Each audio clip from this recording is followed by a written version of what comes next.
O Brasil foi eliminado da Copa do Mundo.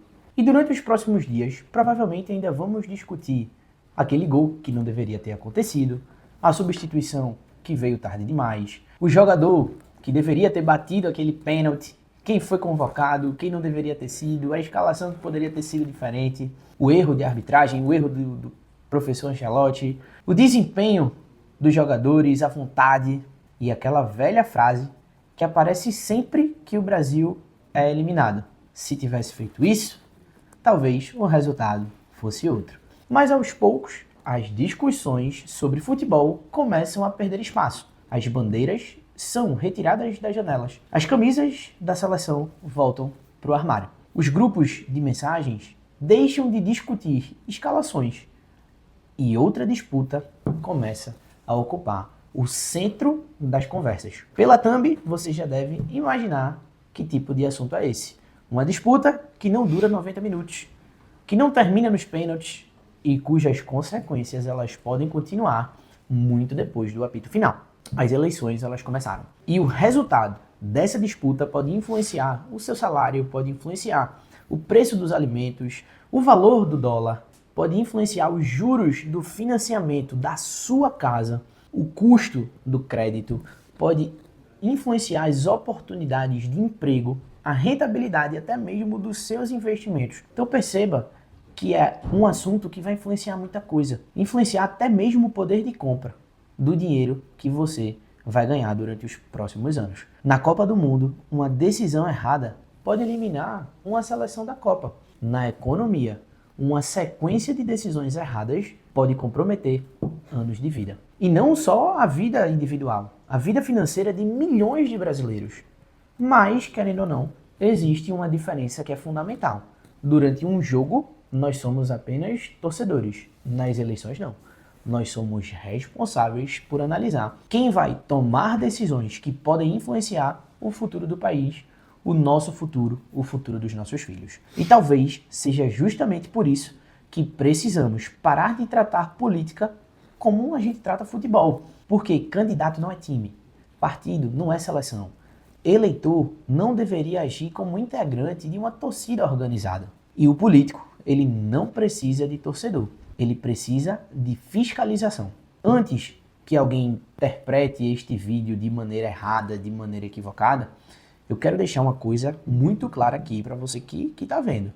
O objetivo aqui não é dizer em quem você deve votar, não.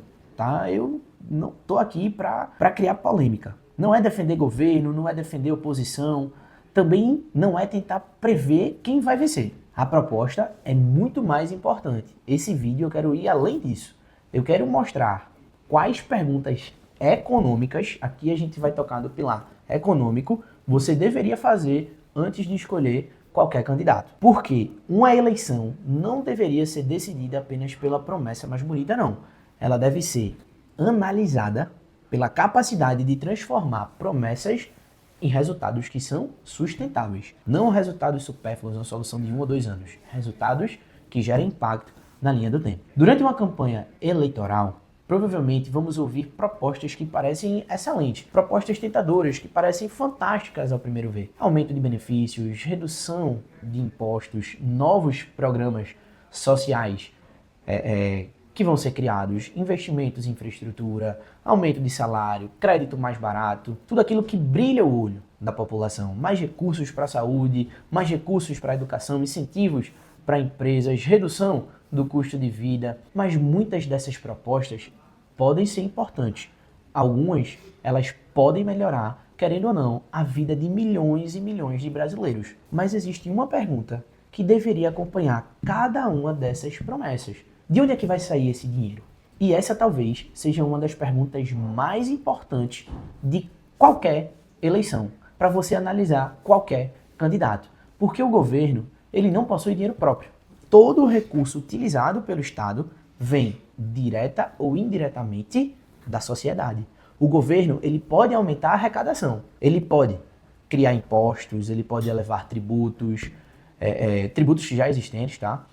Pode reduzir gastos em outras áreas, pode utilizar, por exemplo, recursos disponíveis, ou ele pode emitir mais dívida pública, para captar recurso. E nenhuma dessas escolhas é completamente neutra. Vamos lá, quero que você imagine comigo uma família que ganha 10 mil reais por mês. Se essa família ela deseja aumentar seus gastos, sei lá, para 15 mil, precisa explicar como financiará essa diferença. Vai aumentar a renda, vai utilizar uma reserva, ou vai, sei lá, por exemplo, pedir dinheiro emprestado. Se vai gastar 15 mil, precisa explicar esse aumento de gasto. Com o governo, a escala é muito maior, mas a lógica ela possui algumas semelhanças dessa analogia. Isso não significa que todo o gasto público ele seja ruim. Educação pode aumentar a produtividade, por exemplo. Infraestrutura pode, querendo ou não, melhorar a competitividade do mercado. Saúde pode gerar qualidade de vida, longevidade. Investimentos bem executados podem produzir crescimento econômico para o nosso país. A discussão não deveria ser simplesmente o governo deve gastar ou não deve gastar. A discussão não é essa. A pergunta mais inteligente é onde o governo está gastando? Como é que ele está gastando? Qual resultado pretende gerar? Existe algum planejamento de execução? Existe algum tipo de controle? Existe dinheiro para sustentar essa política ao longo do tempo? Essas são perguntas que nós, como eleitores, deveríamos fazer para os candidatos. Toda promessa, ela possui um custo. Se ninguém explica quem paga, provavelmente a conta ainda não foi apresentada, não existe planejamento. Existe uma conta que muitas vezes chega sem boleto. Essa conta ela não aparece separada no extrato bancário. Não envia notificação para você, não envia notificação para o seu celular, você está pagando essa conta. Mas, querendo ou não, reduz silenciosamente aquilo que o seu dinheiro consegue comprar. E essa conta, a gente chama ela de inflação. Imagine que o seu salário, ele aumentou, por exemplo, 5%. Você recebe a notícia e pensa, finalmente eu vou conseguir agora melhorar a minha qualidade de vida, vou conseguir guardar dinheiro, vou conseguir planejar uma viagem. Só que, durante esse mesmo período, o custo médio da sua vida aumenta em 10%. O supermercado, por exemplo, ficou mais caro, o aluguel aumentou, a energia subiu, o transporte ficou mais caro, os serviços eles foram reajustados. Então não adianta a gente ter um reajuste de salário, você ganhar mais dinheiro, mas você conseguir fazer com esse dinheiro comprar menos coisas. O seu salário aumentou numericamente, mas o seu poder de compra ele diminuiu na prática. Por isso, não adianta o seu salário aumentar, nesse exemplo, em 5% se o seu custo de vida aumenta em 10%. Percebe? E existe um detalhe que é extremamente importante. A inflação, ela não afeta todas as famílias da mesma maneira. Famílias de menor renda costumam utilizar uma parcela maior do orçamento com alimentação, com transporte, com energia, moradia. Quando esses preços eles sobem, sobra muito pouco espaço para adaptação. Então uma família com renda elevada talvez consiga reduzir lazer, adiar uma viagem, consiga diminuir investimentos para poder manter o mesmo padrão de vida, mesmo que temporariamente. Quem já utiliza quase toda a renda para as suas necessidades básicas, possui muito menos espaço para poder reagir. Por isso, controlar a inflação não é apenas uma discussão sobre gráficos, é uma discussão sobre qualidade de vida. Quando analisar propostas econômicas, sempre se pergunte, existe um plano para poder preservar o poder de compra? As medidas apresentadas, elas podem aumentar a produtividade? Existe alguma preocupação com o equilíbrio econômico? Ou a proposta ela resolve um problema no curto prazo, criando outro para o longo prazo? Existe outra expressão que aparece muito. Com certeza você já ouviu falar durante o período de eleição. Responsabilidade fiscal. Para algumas pessoas, parece apenas um termo complicado utilizado por economistas, mas seus efeitos eles podem chegar até a parcela do financiamento da sua casa, por exemplo. Quando o governo ele gasta continuamente mais do que arrecada, ele precisa financiar essa diferença. Uma das formas de fazer isso é emitir dívida pública. O governo ele capta recursos e assume o compromisso de devolver o dinheiro no futuro, obviamente pagando juros. E a dívida pública ela possui funções importantes. Ela financia atividades do Estado, por exemplo. Ela permite realizar investimentos, ela ajuda a administrar necessidade de recursos ao longo do tempo. Mas a verdade é que o problema não é simplesmente existir dívida. Todos os grandes países, eles possuem uma dívida pública. A preocupação, ela aparece quando investidores, eles começam a questionar a trajetória dessa dívida. Será que essa dívida ela vai continuar crescendo? A economia, ela vai crescer o suficiente para poder, ao longo do tempo, pagar essa dívida?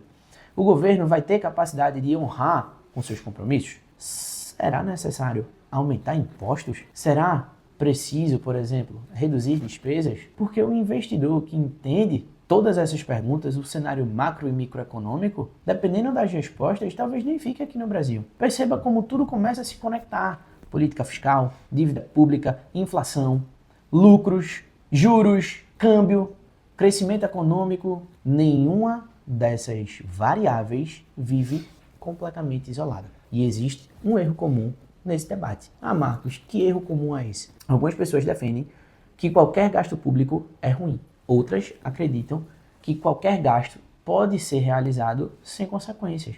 Talvez as duas análises elas estejam simplificadas demais.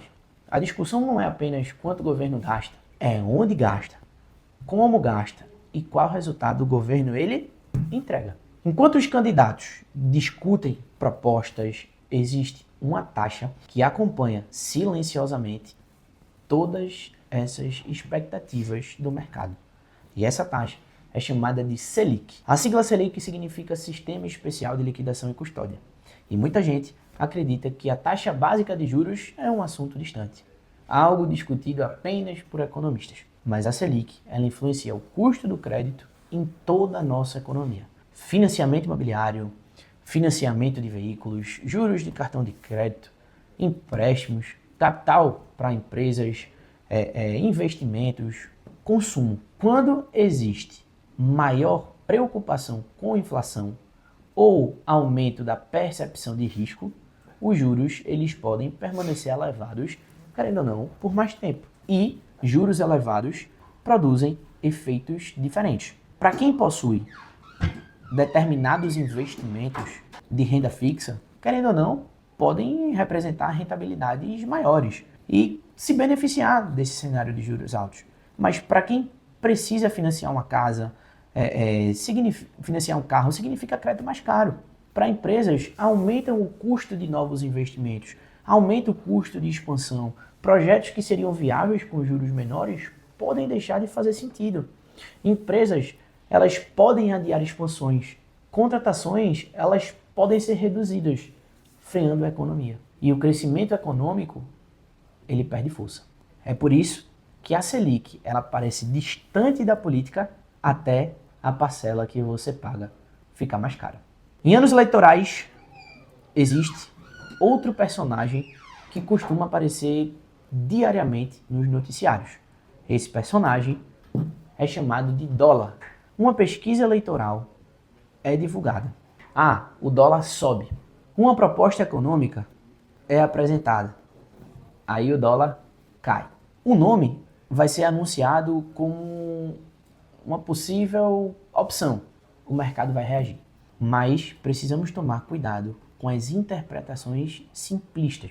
Nenhuma oscilação isolada explica toda a nossa economia. O dólar, ele também reage aos juros dos Estados Unidos, à economia mundial. Tanto que, recentemente, a gente teve a guerra, uma possível guerra dos Estados Unidos e Irã, e o dólar oscilou, que é uma oscilação com base em conflitos. Preço das commodities, o comportamento dos investidores, a percepção de risco e há diversos outros fatores fazem com que o dólar oscile. E mesmo assim, períodos eleitorais podem aumentar a volatilidade, porque investidores tentam antecipar como diferentes propostas podem afetar a economia.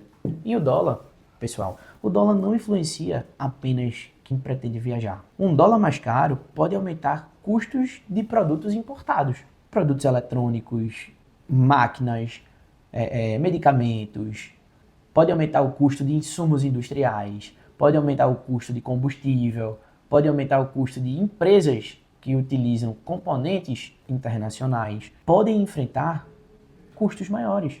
E parte de todos esses aumentos pode chegar ao consumidor. O dólar ele não vota, mas reage às expectativas de quem investe. Então, guarda isso para você. Quando as campanhas elas ganharem força, talvez você receba centenas de vídeos, cortes de entrevistas, promessas, gráficos, projeções, mensagens alarmistas, previsões sobre o futuro, algumas verdadeiras, outras retiradas de contexto e muitas completamente falsas. Nesse momento, tente substituir a pergunta: qual candidato vai prometer mais? Substitua. Faça perguntas melhores. Como pretende controlar a inflação? Existe compromisso com a trajetória fiscal sustentável? As propostas elas possuem fonte de recursos? Seja inteligente. Existe um caminho, como um plano para aumentar essa produtividade? Como você pretende estimular emprego e renda? Há propostas para simplificar impostos? Existe previsibilidade para empresas e investidores? Como pretende melhorar a qualidade dos gastos públicos? Quais resultados serão utilizados para medir o sucesso? Não escolha apenas a promessa mais atraente. Analise a consistência do plano. Não vote por empatia, vote por estratégia. Porque, querendo ou não, o seu voto, ele impacta o cenário econômico, seus investimentos e o seu bolso. E talvez o maior risco de uma eleição não esteja em uma pesquisa, pode estar na forma como as pessoas elas passam a enxergar a política. Qualquer dúvida que você tiver, estamos aqui à disposição. Não faça como o futebol, quando alguém escolhe um time, continua torcendo mesmo depois da derrota, defende o jogador favorito, critica o adversário, comemora a vitória, ignora provocações. A política, ela funciona de outra maneira. Seja inteligente, faça perguntas coerentes, perguntas que você entenda e que você, a partir desse vídeo, comece a ter uma visão diferente e escolha, agora com consciência, qual candidato você vai votar. Até o próximo vídeo. Tchau, tchau.